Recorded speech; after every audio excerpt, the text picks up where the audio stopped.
Ce soir, on va parler de la musique, on va voir pourquoi on aime les musiques qu'on aime. Ah oui, Parce pourquoi qu'on aime les musiques qu'on aime. Pourquoi on les aime. Ouais, c'est vrai. Et puis on va aussi voir pourquoi la musique nous fait tant de bien. Alors Roger, quelle est ta musique préférée? La chanson préférée. Ah oui, la chanson préférée. Moi j'ai pris exprès Mireille Mathieu pour faire décaler comme ça. On l'écoute tout de suite ou pas? Ouais, Alors on écoute. Allez. Donnez-nous 1000 colombes et des millions d'hirondelles. Alors ça c'était pour Roger. Quelle est la tienne, Alicia? Alors moi, c'est pas du tout le même style.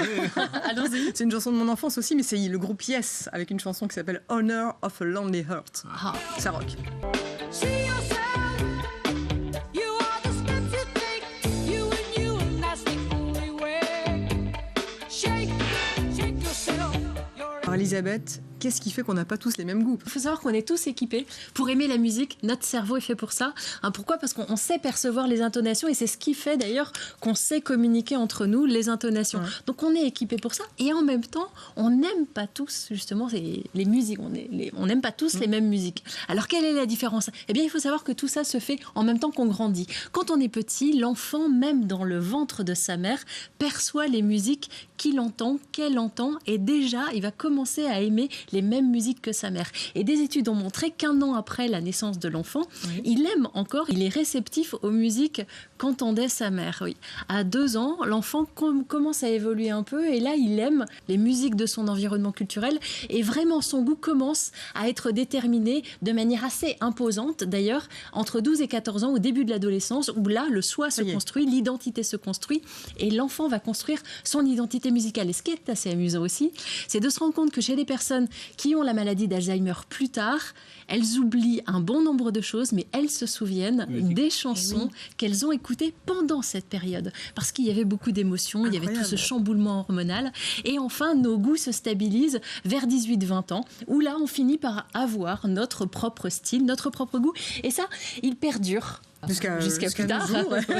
Jusqu'à plus tard, voilà, tout à fait. Et alors, dans la construction des goûts musicaux, ce qui est intéressant aussi, c'est qu'ensuite, quand on a bien notre style musical qui est installé, on n'aime pas forcément tout dans ce style musical. Et là, les études ont montré que entre le simple et le compliqué, il fallait trouver le bon équilibre. C'est-à-dire que quand c'est trop simple, c'est trop simple. Vous voyez à gauche, c'est trop simple, c'est trop classique, c'est trop dans ce qu'on aime, on n'aime pas. Quand c'est trop compliqué, c'est-à-dire quand on ne retrouve pas nos repères, le cerveau a besoin de repères, on n'aime pas non plus. Ce que le cerveau aime, c'est en haut du U inversé, c'est lorsqu'on est entre le simple et compliqué, c'est-à-dire qu'on a nos repères et en même temps, il y a un petit peu de nouveauté. C'est ce qui fait qu'on aime. Ce qui fait que regardez les musiques que vous écoutez, les musiques que vous aimez, elles répondent à ça. C'est-à-dire qu'il y a un peu de ce qu'on aime, et en même temps, il y a de la nouveauté. D'accord. Wow. Non, et tu penses à tout ça quand tu écoutes un Non, mais bon, c'est ce que les études montrent.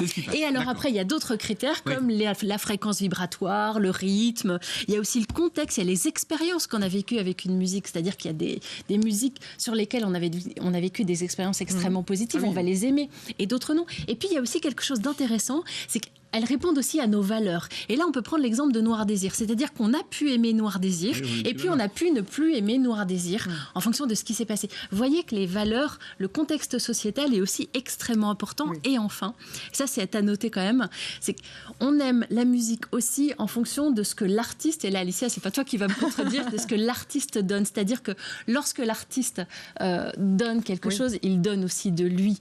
Et finalement, ça résonne avec ce que l'on est. C'est pour ça que les goûts sont aussi personnels. C'est-à-dire que c'est un lien entre l'artiste et soi. Autant dire que la musique a un pouvoir ultra puissant qui nous fait du bien. Oui. La musique a mais je dirais littéralement, le pouvoir de changer notre état émotionnel. Quelle est la musique qui te fait du bien, Roger ? Moi, c'est plutôt les musiques d'opéra, des musiques d'opéra, des trucs comme ça. Les musiques d'opéra, quand ça va mal, qu'est-ce qui te fait aller mieux ? Moi, ça ne fait jamais mal, quoi. C'est ça, on avait révisé, Roger, il y avait une chanson que tu nous as donnée. Mais oui, d'accord. Ta chanson préférée qui te fait du bien. Traîner, voilà. Ça, c'était Traîner. On va l'écouter. Allez, on l'écoute. Hop, c'est parti. Fidèle, je suis resté fidèle à des choses sans importance pour vous.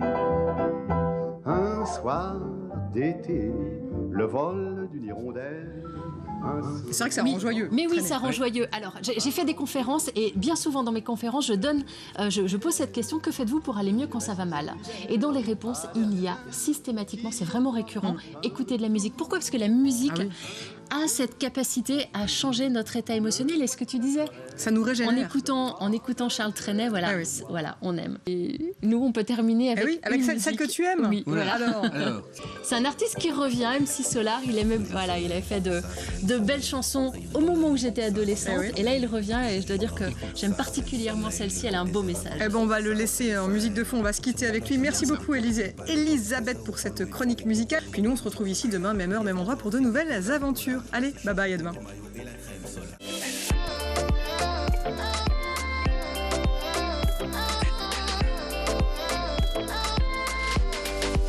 Regarde comme la vie est belle.